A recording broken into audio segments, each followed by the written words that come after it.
हरे कृष्णा। तो आप लोगों का मेरा यूट्यूब चैनल में स्वागत है। आज हम लोग जानेंगे कि घर का वातावरण को हम किस प्रकार आनंदमय बना सकते हैं। तो इसे हम एक कथा के माध्यम से समझेंगे। एक गांव में एक वैष्णव परिवार रहता था। वो अत्यधिक धनी नहीं था, परंतु उनका जीवन यापन सामान्य चल रहा था। भगवान का भजन करना, भगवान को भोग लगाना, उनका सेवा करना, उनका दिनचर्या में ये शामिल था। उसी गांव में एक धनी और सम्मानित व्यक्ति भी रहता था, परंतु उनके परिवार में हमेशा पारिवारिक कलह के कारण उसके मन में तनाव उत्पन्न होता रहता था, जिसके कारण वो हमेशा दुखी रहता था। सभी तरह से संपन्न रहने के बाद भी पारिवारिक कलह के कारण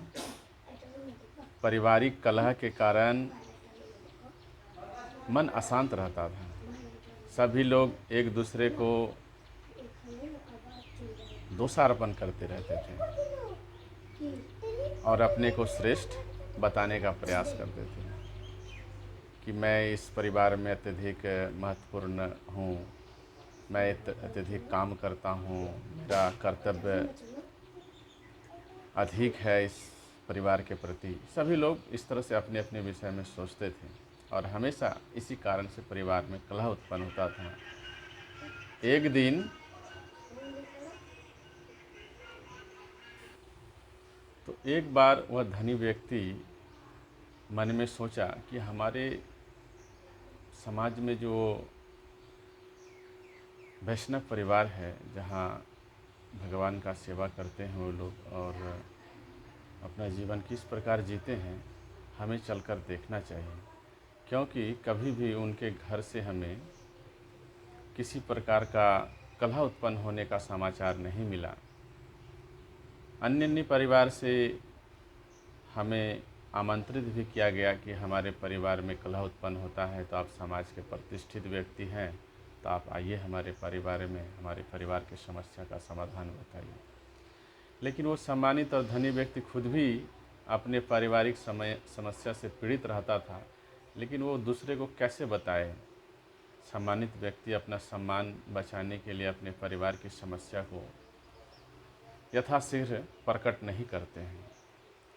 तो एक दिन मन ही मन वो सोचा कि हमें उस वैष्णव परिवार के घर जाना चाहिए और वो उस परिवार में आता है और वैष्णव जन उनका स्वागत करते हैं। आइए, आप हमारे समाज के प्रतिष्ठित व्यक्ति हैं, सम्मानित व्यक्ति हैं। उनका वो अपने सामर्थ्य के अनुसार सम्मान देता है, बैठने के लिए बोलता है, जो घर में प्रसाद बनता है उसको देता है। तो सम्मानित व्यक्ति, धनी व्यक्ति जो था, वो बताया कि आज हम आपके घर में ही रहना चाहते हैं। तो वैष्णव जन खुशीपूर्वक कहे कि आप रह सकते हैं, क्यों नहीं रह सकते, आप रहिए। एक दिन क्या, आप 2 3 4 दिन भी अगर आपको रहने की इच्छा है तो हमारे घर रह सकते हैं। इस प्रकार वो धनी व्यक्ति अति प्रसन्न हुआ और उसी दिन उस वैष्णव परिवार के घर में भक्ति से संबंधित कोई अनुष्ठान था, जिसमें वो अपने घर के साफ सफाई का काम कर रहे थे और पत्नी जो है घर का साफ सफाई, घर में पोछा लगा रही थी और पति को मार्केटिंग के लिए जाना था। अनुष्ठान में जो सामग्री लगेगा, उस सामग्री की व्यवस्था के लिए वो मार्केटिंग के लिए जाने के लिए तैयार हो रहा था। इसी समय पत्नी जो उनका घर में पोछा लगा रही थी, तो बाल्टी में पानी था और प्रभु जी जो उनके पति देव हैं, वो मार्केटिंग के लिए निकल ही रहे थे कि उनका पैर से जो है उस बाल्टी में ठोकर लगता है और उस बाल्टी का पानी सारा गिर जाता है। इसी बीच पति जो है कहने लगता है कि हमसे गलती हो गया, हम देख कर नहीं चले, इसलिए पानी गिर गया। और पत्नी कहती है कि नहीं नहीं, आपका गलती नहीं है, गलती तो हमारी है, क्योंकि हमने सही जगह पर बाल्टी को नहीं रखा, जिसके कारण आप जो है उससे टकरा गए और पानी गिर गया। गलती आपका नहीं है, गलती हमारा है। पति कहता रहा कि नहीं, गलती हमारा है, यदि हम देख कर चलते तो उस बाल्टी में ठोकर नहीं लगता। और पत्नी कहने लगा कि नहीं, गलती हमारी है, क्योंकि हमने सही जगह पर पानी के बाल्टी को नहीं रखा। और ये सारा दृश्य को वो सम्मानित व्यक्ति, वो धनी व्यक्ति जो समाज का उसके घर में पधारे थे, वे देख रहे हैं। उसको मन ही मन अनुभव हुआ कि इस परिवार में कलह उत्पन्न नहीं होने का एकमात्र ही कारण है कि ये लोग भगवान के भक्त हैं और हमेशा अपने अंदर के दोष को खोजते हैं। हमेशा देखते हैं कि हमारे अंदर क्या कमी है, हमारे अंदर क्या दोष है, और उस दोष को दूर करने का प्रयास करते हैं। इस कारण से इस परिवार में कलह नहीं होता है। वो धनी व्यक्ति कुछ देर रहा, अनुष्ठान में भी भाग लिया और फिर अपने घर गए। तो इस कथा से हम समझ सकते हैं, यदि वास्तविक में हम अपने परिवार का वातावरण को आनंदमय बनाना चाहते हैं, तो सबसे पहले तो हमें भगवान का भक्ति करना चाहिए, क्योंकि भगवान के कृपा के बिना आनंद जो है इस जगत में संभव नहीं है, क्योंकि आनंद का भंडार भगवान के पास ही है। हम यथोचित धन अर्जित कर सकते हैं, पद प्रतिष्ठा अर्जित कर सकते हैं, लेकिन आनंद बाज़ार से खरीद कर नहीं मिलता है। आनंद हमें भगवान के कृपा से ही प्राप्त होता है, और आनंद प्राप्त करने के लिए हमें भगवान के शरण में जाना चाहिए, भगवान का भक्ति करना चाहिए। और जब हम भगवान का भक्ति करेंगे तो हमारा हृदय परिवर्तन होता है। हम दूसरे का सम्मान देना चाहते हैं, खुद अपमान सहकर हम दूसरे का सम्मान करना चाहते हैं। ये भक्तों का लक्षण है। चैतन्य महाप्रभु भी ने इसी विषय में शिक्षा दिया है। तीर्णादपि सुनी चेना तरोरपि सहिष्णुना अमानी न मान देना कीर्तन्य सदा हरि।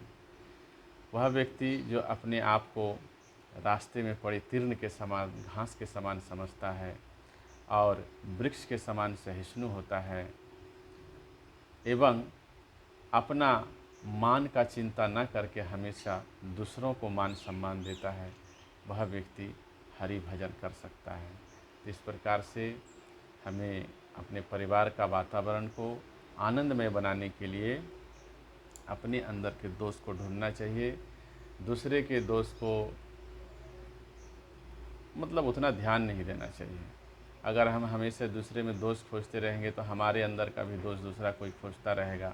इस प्रकार से हम एक दूसरे के प्रति जो है शत्रुता का भाव उत्पन्न होगा, और कलह, परेशानी, झगड़ा, लड़ाई इत्यादि होता रहेगा। और जब ये सब किसी परिवार में होता रहेगा तो हम किसी भी तरह से अपने जीवन में आनंद का अनुभव नहीं कर पाएंगे, क्योंकि हमारे दिमाग में, हमारे मन में वो कलह की बातें हमेशा सर्कुलेट करेगा।